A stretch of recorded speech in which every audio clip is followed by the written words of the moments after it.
Hello everybody, welcome back to the channel. I am frankly FM84. Big thank you for coming back and joining me on another video right here on the YouTube channel. So if you've been with us the past couple of days, you would have seen how the Red Bull Salzburg Rebuild Challenge is progressing. Today we have jumped forward to the 2nd of February 2023, and that means another winter transfer window is done.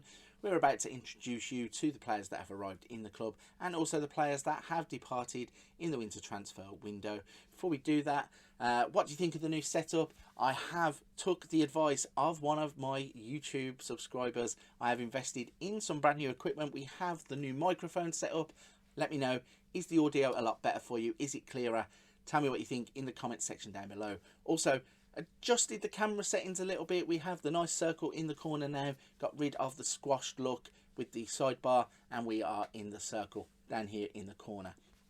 Right then, that's enough of that. Let's jump straight into this one and show you the players that have left the club in the 2023 winter transfer window. Lost my train of thought there completely. So after the summer, we move into the winter, and we haven't lost that many players. We lost Raul Asensio to SCR Altach for 34,000. We lost Gideon Mensah to Nottingham Forest for £1.8 million, and we sent Matthias Musialowski out on loan to Horn just to get some first team experience. Kid is going to be an absolute baller. Hopefully we can get him training with another team, get him playing some games, hopefully develop him on, and then the plan is to try and get him into the first team as quickly as possible in this save. But with players going out, we had a bit of money to spend, and I decided to go and invest it on two players that I think will improve the team rather than just go out and spend cash on 1,000,001 players. The first player that we bought in is Mr. Billy Gilmour, the Chelsea player with the big reputation. Seems to have taken a step back a little bit in real life, but he played at Norwich last season, struggled at times, found himself with a few issues with the manager. Then it got swapped over. He started playing regular first team football, and the improved performances were there. He's gone back to Chelsea, and once again he's been told by Thomas Tuchel that he's going to be in the reserves. Luckily for us, he was in the reserves in this game as well. 21 years old, 5'7". He is an absolute baller, plays through the middle of the park, can also play out wide, but isn't a natural in any of those positions. But when you look at it, why would you want to play him out wide when he has technique of 17, passing of 16, first touch of 15, composure of 17, determination of 16, vision of 16, natural fitness of 16, he has good pace of 12, acceleration of 13. It looks like he's going to be an absolute baller. Hopefully he's going to be one of those that Red Bull would sign in real life. They pick him up, polish him off, and then in the future, we've paid 30 million. He's going to be a £100 million footballer, and hopefully the club will reap the rewards of that investment. Looking at his current abilities, 3.5 stars with a 4.5 star potential. I think we can get every star of that potential out of him. The next player that came in was Nico, and again, he's a player that has come from Barcelona. Doesn't have such a big reputation, but he's a very different player to Billy Gilmour. A tall player at 6'2", 21 years old, can play as a defensive midfielder, a midfielder, or an attacking midfielder, which obviously gives us options, and we like that. He's going to be slightly different. You can see he's probably a bit more rounded, not as many green stats in these sets, but he's a player that we are going to throw in and try and develop also. And again, £10 million we bought him for. If we could sell him for 20, 30, 40 years down the line, that is in line with what the club actually want. So, quick look at his stats then. So, he got first touch of 15, heading of 12, marking of 12, passing of 14, tackling 14, technique of 13, aggression 13, anticipation 13, composure 14, determination 14, flair 15, positioning 13, teamwork 12, vision 14, work rate of 12. And then in terms of his physicals, acceleration of 12, pace of 13, natural fitness of 16, strength of 13. He's not going to get shoved off the ball in the middle of the park very easily. I think making the step up from Barcelona B to the Austrian league is probably the right one for him, and I think he will do really, really well in terms of playing for Red Bull Salzburg. So that is the players that we signed. Only the two of them. As I said, it was a more concentrated on quality rather than quantity transfer window. It puts us at £84 million spent for the season and recouped 53. So hopefully spending this money wisely and building the team as we go along. Let's have a little look at the finances, the club vision, and then we will look at the competitions plus the schedule to show you where we have been winning and losing. So you can see that the overall balance of the club is £65.3 million. The transfer budget is 19.4. Wage budget is up to 461,000, and we are only spending 385,000 of that. So we have a good, healthy 65 million in the bank, and I didn't want to go out and blow all the money. As I said, I wanted quality over quantity. I could have gone and signed another 3 or 4 or 5 players with that 19 million, but decided against it. We'll just put it to one side, and then next summer when the season finishes, we will go and we will just pick up another 1 or 2 players that just complement the squad and improve us along the way. In terms of the club vision then, club culture now, develop players using the club's youth system. We are pleased. Sign high reputation players. That's a no. That's going to be a no throughout until we get to the point where we can be signing, I don't know, a player like Mbappe, who even now I don't think he is 21. Maybe like use Haaland as an example, or Harvey Elliott. Those kinds of players that are under 21 and have a big reputation. We aren't going to be hitting that one very often. Sign Ghanaian players, disappointed. Sign Malian players, very disappointed. It's difficult to go out to Africa and just keep cherry picking talent. We really do want to do the save slightly different. So a little bit of pain for the club there. We're not following that guidance, but as I said, we have a clear vision of where we want to go, and we are going there. Play high tempo pressing football, delighted. Play possession football, pleased. Play entertaining football, pleased. Do not sign players over the age of 28, delighted. So we're not doing that anyway.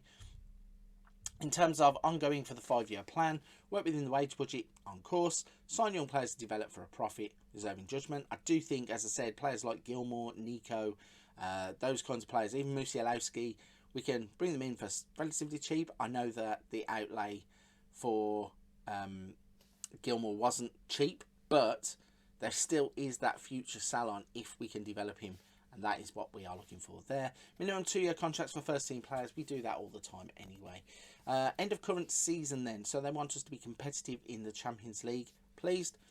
Win the Bundesliga, pleased, and win the OFB Cup, please. So we are still in the Cup, still in the league, and I believe when you see the Champions League, we are still in the Champions League. So going forwards then, 23-24, win the Domestic Cup, and continue to win the Bundesliga going forwards. That's very achievable, and I think we will do that, no problem. So let's have a look at the competitions tab then. You can see we are now top of the league still. We are miles clear. We are now 12 points clear at the top. Sturm Graz aren't really holding on to us. We should be winning this league at a canter. We played in a friendly cup and we didn't win our own friendly cup. Champions League though, we did get through that group stage. We are now facing Atletico Madrid in the first knockout round, first leg. And then in terms of the OFB Cup, we are playing against... Oh, they haven't made the draw yet. We have just won our game against FK Austria 4-1. So let's have a little look at the schedule then and show you. I know we didn't do this in yesterday's video, but let's just run quickly through some of these results. So a 6-0 win to start the season against Austria Klagenfurt. We then beat Ried 4-0. We beat Austria Vienna 5-2, Tyrol 3-0, Rapid Vienna 4-1, Polten 3-2, Altach 3-0, Monaco 3-0, Wolfsburg 2-0. We then drew 0-0 with Chelsea in a really good performance in the Champions League. We had Bernardo sent off after a minute and hung on with 10 men to get a point. We then lost disappointingly to Sturm Graz in the league. Beat Porto in an absolutely insane game, 6-5 in the Champions League. And we go on a bit of a rampage after this. But Okafor, Piatowski, Havel, Cherky, Seawald, Camara getting the goals for us. Tony Martinez and Ismaili getting the goals for them. It was one of the craziest games I think I've ever seen on Football Manager. We then beat LASK 6-2 in the league before Lebendorf 7-1 in the second round of the OFB Cup. We beat Admiral Wacker Modelling 3-1 in the league before we beat Tyrol 6-2. We beat Ried 6-0. We then had a 3-3 draw in another crazy game with Porto. Mediterem and Octavio scoring for them, including a 94th and 95th minute goals as Sucic and Junior Adamu getting the equaliser for us after 95 minutes of football. Going forwards then, Austria Vienna we beat 2-1. Chelsea we then turned over in the Champions League. Jerome scoring the goal after 59 minutes. Chelsea really played poorly at home and we took full advantage to get the 3 points in the Champions League. Austria Klagenfurt got beat 3-0. AS Monaco, we beat them 3-2 in the Champions League for another 3 points. Rayan Cherki and Max Weber with the goals for us. We then beat Neustadt SC 5-0 in the OFB third round. So we were through that. We then had the winter break and on to some more fixtures. We beat Rapid Vienna 3-1 in the league with goals from Šeško and Okafor. We beat Polton 5-0 in the league with goals from Woba, Cherki, Adamu and Capaldo. We won 2-0 in the league against Altach, beating Cherki and Billy Gilmore making an instant impact by scoring. And then we beat Austria Vienna 4-1 in the OFB Cup quarter-finals. Goals from Šeško, Cherki, Sole. So that brings us nicely up to date then as to where we are in the competitions. As I said, top of the league. Let's have a little look at the Bundesliga in a bit more depth. So at this point now, played 18, won 17, lost 1 game, 52 goal difference and 51 points. We really are flying. We are motoring through the league. If we go and have a look at the Champions League, if we can get the group stages up, we can show you how that finished. Where are we? What group were we in? We are here in Group G, down in the bottom left of the screen. So you can see we actually qualified as top of our group. Played 6, won 4, drew 2, didn't lose a game, which was interesting because I really did think we might have struggled against Chelsea. And I did think we would pick up points against the others, but not losing a single game. A goal difference of 6 and 14 points to get us through the group stage. So we have done really well there. So let's have a little look at the squad then, what our assistant thinks now. So Bursic is our number 1 goalkeeper. Dedic, Jerome Ongueni, Sole and Bernardo at right back. Seawold, Nico and Gilmore, so our 2 winter transfer signings taking over the midfield and starting to run the show. Okafor wide left, Zeballos wide right, and the main man, Mr. Šeško, up top. So again, Bernardo coming in and strengthening right back. Piatowski can also play there. Centre back seems sound. Dedic is okay as a left back. We might need to look at one in the summer. Seawold, Nico and Gilmore are a solid midfield 3. Okafor and Zeballos are good for the wings, and then Mr. Šeško up top will bang the goals in all day long. So then, that is another episode in the books. We are through to the 2nd of February 2023. In tomorrow's episode, I will be pushing forwards to the 1st of June. And we are going to see how Season 2 will end here at Red Bull Salzburg. Before I go though, if you're still at this point in the video, you're still listening to me talk, firstly, a big thank you. Thank you for being here. Thank you for listening. Thank you for contributing to the channel. If you haven't hit that like and subscribe button, please consider doing so. I really do appreciate every person who takes the time to interact with the channel. But for this one, I'm going to wrap it there. Go check out some other content on the channel. There's something for everybody there. And I'll catch you on another episode of the Red Bull Salzburg Rebuild Challenge very soon.